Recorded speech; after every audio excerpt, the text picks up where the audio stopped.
Welcome to this UILCS video, and in this video we're going to cover interfaces in Java. So first of all, what is an interface? We can say that when we make an interface, we're making a contract. An interface is a contract with the subclasses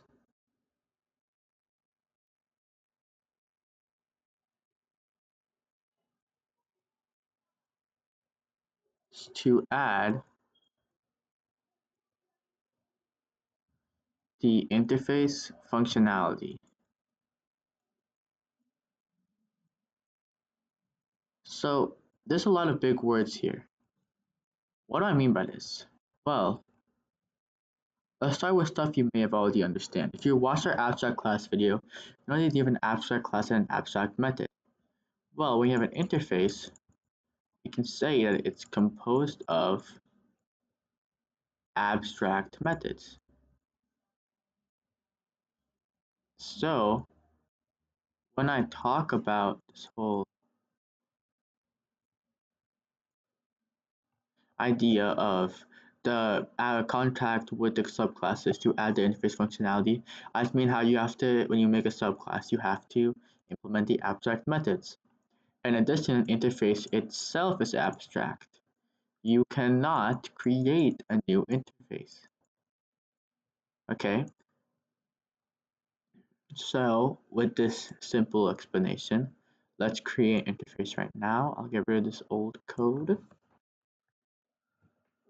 And let's go here and I'll create one. I'll call it MyInterface. You see, it's not a class. We'll just do here interface. Note, for an interface, the abstract keyword is unnecessary. As you can see, it is grayed out by Java. It clearly states the abstract modifier is redundant for interfaces because an interface can only be abstract. You can never have a concrete interface in Java. Okay, so let's create a method. We'll do public abstract myInterface method. And then we'll have a return type, we'll say forward. Now I'm noticing two things. Well, this is just gray because we don't use it yet, but these two are gray. Public and abstract is gray because an abstract method on an interface is automatically public. I'll try on this line. Public and abstract. So when we're creating an abstract method, this syntax is allowed. This syntax is allowed as well. And then this syntax is also allowed. And we'll say MyInterfaceMethod true. But in terms of simplicity, let's narrow this down. So when I say an interface is public and abstract, this automatically brings up one good point. Because an abstract method must be public, you can not have any other modifier type that's not public. Okay, so this means you cannot have an interface has no package private abstract methods, no protected abstract methods, nor any private abstract methods. Okay,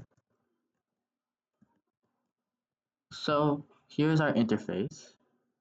Let's create a new class and I'll call it I was gonna say MyInterfaceClass. This class will extend the interface, but it's extend the right keyword? Not really. For interfaces, we use the keyword implements. Implements. So when we you know how when we extend an abstract class, well, it's a name, we use extends, right? When we want to can use an inheritance and have a subclass inherit an abstract class, you use the extends keyword. So we would do my ABC, right? Something like that. Well, for interfaces, we use the implements. So here we would say my interface. And when you do this, our subclass, I don't need I guess we don't want that, right? Our subclass will inherit the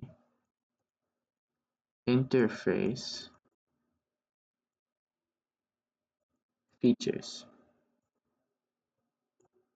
So here you can see we're still having an error. We need to implement methods, right? We have to fulfill the contract and add in this overridden method. Nothing new. You know about abstract methods already. You could say fulfilling the contract with my interface. So now, if I create a new instance of my interface class, to do my interface class like such, and conversely, you can also define my interface, my interface class, because although you cannot instantiate an interface like this, in fact, Java isn't even, look, Java won't even let me type that it is a base outcome. If I try to run this, you'll see, it'll say my interface is abstract, so it cannot be instantiated. You can define it like this. We've seen this type of implementation before with the abstract classes. All this means is you'll be limited to only using methods in the MyInterface. Let's delete that. Let's do MyInterface.class or MyInterfaceClass, excuse me, MyInterfaceMethod. So if we run this, we're going to get fulfilling the contract to MyInterface. So you can see that that's an example of abstract methods in an interface. So another thing I want to talk about is the idea of fields. So when we discussed ABCs or abstract classes, for ABCs, you could have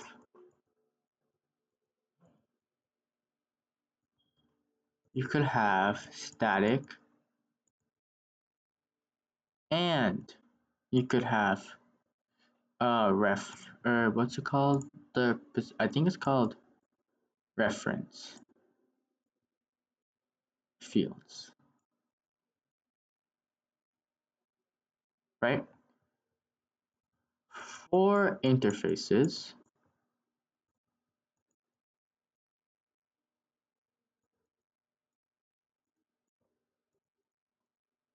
all fields are public, static,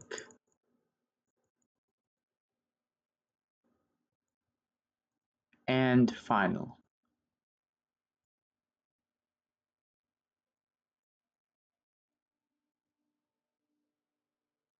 So to provide an example of this, in my interface, let's say we have a method here.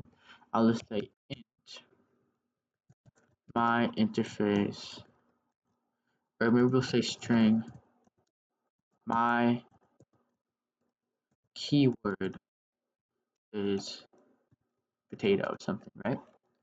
There's an example of a field. So if we wrote public, you'll see that public is grayed out because or interface member or a field is automatically implicitly public, as we explained. If I wrote static, you'll see it's also grayed out because an interface field is implicitly static. It's already static, as we did put in right here. I'm slipping up on my words. I said that they're public and static. And then lastly, if you were to say they're final, you'll see that's also grayed out because these interface fields are also final. So then conversely, knowing all this, if I were to write something like this, you'll get an error because these my keyword, although this would have worked for an abstract class, since all the variables on a interface have to be initialized because they're final, you have to provide a value, or you have to provide a value for this. So let's say potato, yeah, before. Now how do you actually use this? So if we're going in here, let's say we want to print it out, could call it like this. Could we just say my keyword? Yes, because it's public. So if we were to run this, you'll see potato. You could also call it like this, MyInterface.myKeyword. This will also work because it's static. These are the two ways that you can access one of these variable references. So as you can see here, we successfully used this field that we have declared in our interface. Now, in an abstract class, we were able to have all types of methods. So we could have static methods if we wanted to. I didn't show an example of this, but we could. We saw abstract methods. We saw just normal concrete methods. And then of course you could have public, private static methods, and then public or private concrete methods, but only public abstract methods. Well, for an interface, don't assume that you can only have abstract methods. Now, this was the case for a long time, which is why the definition of interfaces is that it's a contract. We have to provide this functionality because before, for a long time, abstract class or interfaces could only have abstract methods. But after Java 8, we got more features. So now I want to introduce the default method. So the default method, you can kind of view this as it's equal to a concrete method.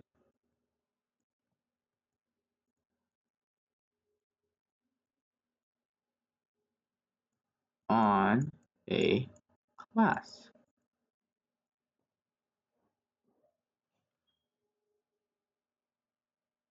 Except for the fact that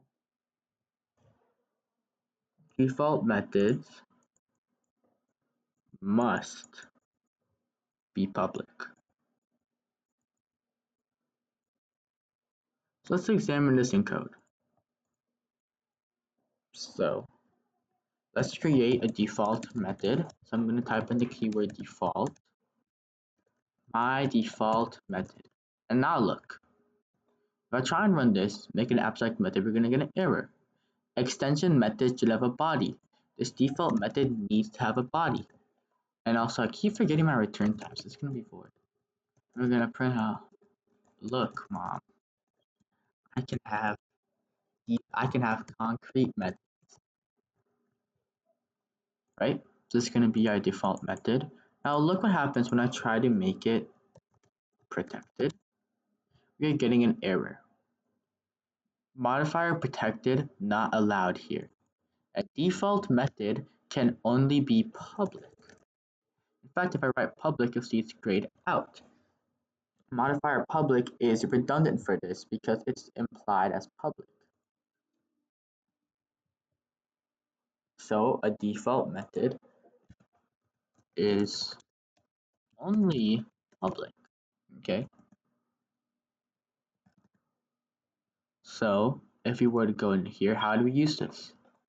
So you can override it. So we can do @override public void my, I think, what did I call it?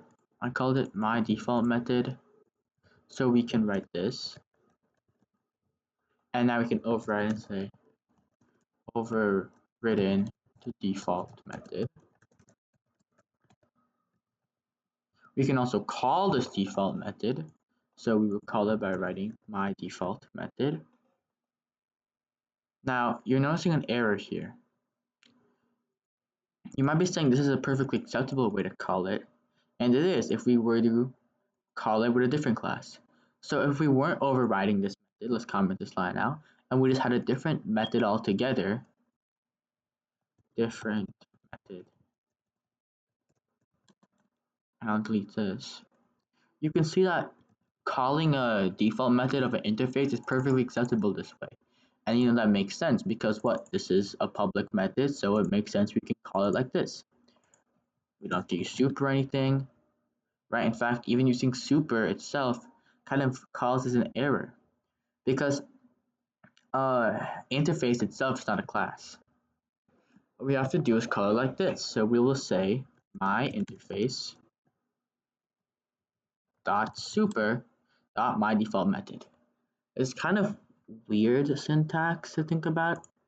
Before we're going to error with super because we didn't know what object we're talking about, so you can kind of think of it as we're telling it what to look at. We're telling it to get the myDefaultMethod from the interface. And now when we run this, you will see that the printout, well, if we run this, something will happen. If we run MyInterfaceClass's myDefaultMethod, you'll see the printout will be, look, mom, I can have concrete methods, followed by overwritten the default method. So let's run this. Yep, and as you can see, that's the case. So, just as we can have default methods, one can also have static methods. So, static methods can come in both the varieties. You can have a public static method. In addition, you can also have a private static method. Okay, that's reading on my notes. I guess these interfaces aren't even that bad as I initially thought they were. I guess it's kind of like a block. It looks scary if you don't know what they are, but they're pretty straightforward once you actually learn them. Okay, so static methods, you can either have public or private static methods. Let's look back in our interface. Let's add a static void, and then you can now have a static default void. This is my static default. If I were to run this, you'll see it'll be a combination of modifier, default, and static. A default method must only be public, right? You can only make a public method. It cannot be static. It can't be any of that. It just has to be a public default method like that. Just like we have here. It's kind of a golden example. Now you can write public if you want. It won't error out your code, but it's not necessary. So let's create a static method. I'll do a public static with my static method. And this will be system. This is the interface's static method. Now conversely, we said you can also have a private static method. Oh, I need to rename this. We'll say my private static method. So you can see that we're getting this grayed out because if we're not defining it specifically as private for these static methods, it's implicitly public. So static methods can be public and private like we discussed. So here you can see the static void myStaticMethod, and conversely I have a private static void myPrivateStaticMethod.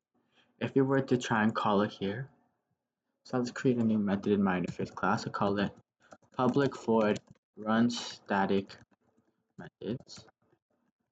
So here we will run, and do you think we can call it like this? MyStaticMethod. Well, no, that's wrong, because remember, it's a static method, and we discussed this in object-oriented programming. Static methods have to be called with the class on first. So there's still, even though interfaces aren't a class, those principles still apply. So we can call this, but look, can we call my static private method? No, we can't, because private methods are only accessible to the class they were created in. This my static private method is only going to be accessible in here. But if we were to create another default void, you can have multiple default void methods. So you can have multiple concrete methods. You can have multiple of any type of method. We'll call it callPrivateStatic, and this will run my private static method. We can use that here. Now, should we call it like this?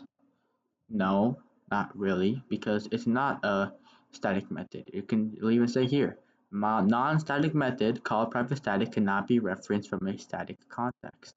Let's delete this and call it. We're gonna go here, so we'll change this to be runStaticMethods, and now you will see that we'll get, this is the interface's static method, this is the interface's PrivateStatic method.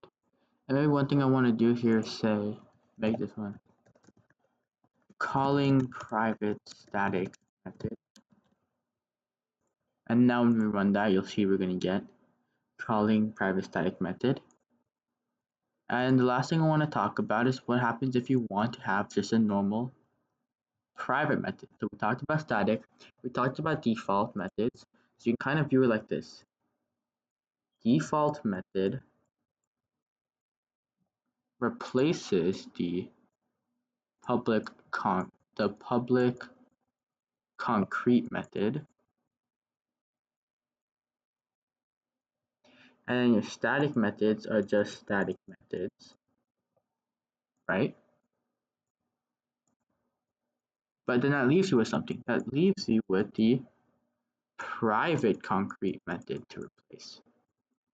So we want a private method that can still hold data and have stuff in its body. So we can use the private keyword for this. So let's go here. Let's do a private void my private method, and this will have a body. In fact, it forces us to have a body.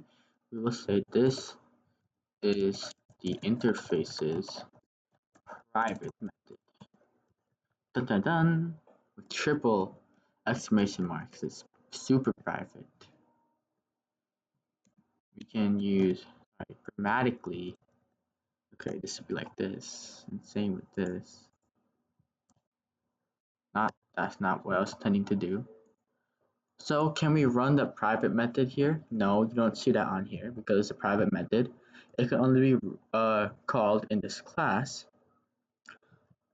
unless, of course, we create it. And let's actually create something called we'll create a public static void call private method, and this is going to print out that fact that, and again, you can see the public is irrelevant because we're making a static method, and they're public unless we define them as private.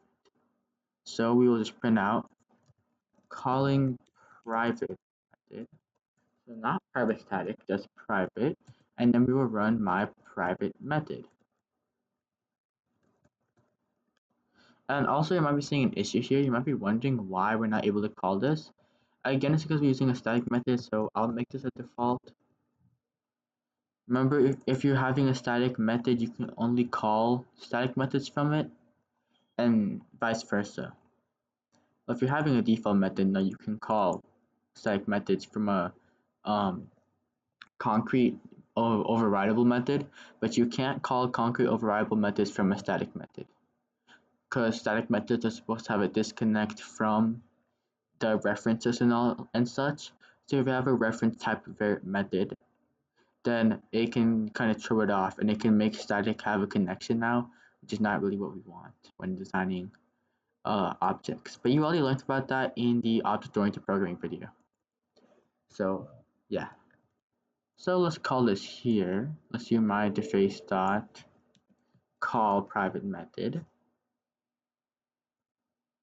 and we can run this. And you'll see we will get the private method. So we will get, this is the interface's private method. And one last thing I want to show you is that we can actually use this MyInterface, and we can call static methods directly from it into this main file, even though we're not connected here, because these methods are implicitly public. So I want to discuss something real quick. What's the advantage of something being implicitly public? Because when I talk about all these methods, I talk about how the interface makes them public by default. Abstract methods are defined as public. Fields are defined as public. These static methods are defined as public, and you have to change that if you want to. Well, let's think about the purposes of an interface. An interface is supposed to be a general functionality that can be applied to various classes that are probably in different packages, right? So we have package 1, package 2, and I'll just simplify, I'll call it 2. Let's say we have package 3, like abbreviate it. And then inside of these packages, we're gonna have classes that we want to use it on, right? We want this interface to be accessible to all this. This is why we use the public keyword. The public means that we can use this interface, that this interface and its methods have access or can be accessed by any package. Conversely, when we look at abstract classes, by default they are package private. And if you want them to be public, you have to initialize them. So, and we have an abstract class. I don't think I have it anymore, but when I did have an abstract class, you might have seen me type in the words. Something like, or you know, even though this is an interfaces video, we didn't cover this in abstract classes, and that's on me, so we can just do it here. Right? Even if we have this random abstract class, if I were to just do void abstract method like this, and of course I always fear this would actually be here, abstract void abstract method, this is going to be implicitly package private. So I know you can't tell, but what that means is, let's say I take this, right, and I move into a package. We'll say package abstraction, and then move to package abstraction. Right, so now this is in a package in itself, in its own contained package. Now if we create a new class in here, and let's call it the main class. Can I use this ABC? So, or let's say it'll extend from this, right? Extends ABC. But maybe main is not the best name for it. Let's implement the abstract method, and then let's just print out hello, right? Maybe we can have a PSVM here, and then what this will do is it'll create a new main object. So we'll say main object with a new main like such, and then we can call main object dot abstract method as such, and then we can run this to get hello, right? So we can do all this. This is standard. This is stuff we've known before. But if I were to, in this source, just create a method, let's say it's a subclass, call it a class subclass, and I want to extend ABC, right? And now I want to, what's this? Class ABC must be either declared abstract or implement method, abstract method in abstract method. Okay, well, we know that. Let's just do it right now. Let's do our override, and then let's do our public. What do we call it? We called it abstract. We called it void abstract method. Let's do void abstract method. I mean, this isn't anything new. We did the exact same code over here. So in fact, I might as well just copy and paste it, because if it works for one thing, it should work for the other, right? Well, not necessarily. We're still getting this error, which may seem weird to you. Why are we still getting this error? Method does not override from its superclass, because in this abstract class, this abstract void method is inherently package private, which means it's only exclusive and can only be used and called like this, overridden, used with classes in its package, in this package abstraction. Now, if we were to make this protected, then you would see that this would work. And wait, why are we getting this? Oh yeah, because now we have abstract method subclass class of abstract method abstraction.abc.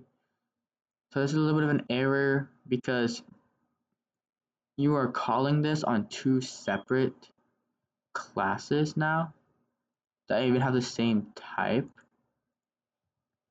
For to make you public, I think that might be able to solve it. For to make you public, would that solve it? Yes. So Java, all that error was Java didn't know what to use, or when this is, it got lost in the sauce a little bit in the code, right? So now that we have this defined as protected, and protected means that it's package private plus subclasses, you can see now that we don't have to worry about this error. And then if you want to go one step further, you can just make it public, just like interfaces, and now it doesn't even need to be, it doesn't even need to extend this method to be able to use this abstract method. Okay, and can I test that right now? If I go here, can I just call abstract method?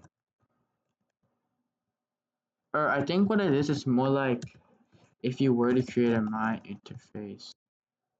Or no, I'm sorry, I messed this up. ABC, and let's make a subclass. Oh no, this is the freaking wrong file. But anyways, and if I make it public, that means you have access to package, stuff in our package, plus subclasses, plus other packages. So you can really just view this as all packages can use this, right? Okay, that's what I want to discuss. Is there anything else that we haven't gone over yet? No, that is about it. So when do we really want to use these interfaces? You would really want to use an interface when you're trying to do something like this. So yo, where did everything go? Oh, there, it's all over here. Yeah, so you'd want to really use it when you're trying to define a system like this. Interfaces are more commonly used when you have separate files that you want all the same functionality. Like let's say you had a flyable interface, so it implements the flying functionality. Well, you'd probably want that to apply to a bird class somewhere in your code. Maybe it's in an animal package or something. Maybe somewhere else in the code you have a jet class you want that to apply to. And now a jet and bird is the same thing? Well, not really. They don't have that type of connection, right? So they're two different things, but they're both flyable, so you'd want to implement the flyable class or flyable interface. Conversely, when you have an ABC, an abstract class, you'd implement it with subclasses, right? So they'd all have some sort of relation. So maybe if you had a flying animal ABC, you could have bird, I guess pelican, and pigs when pigs fly, right? So you can have some, and these are far more related, all animals, compared to this example with a bird and a jet. That's just some of the basic stuff that I want to talk about. So, well, not really basic, I think that's all you really need to know for interfaces, and then conversely for abstract classes, the last video for the UILCS test. So thank you for watching and goodbye.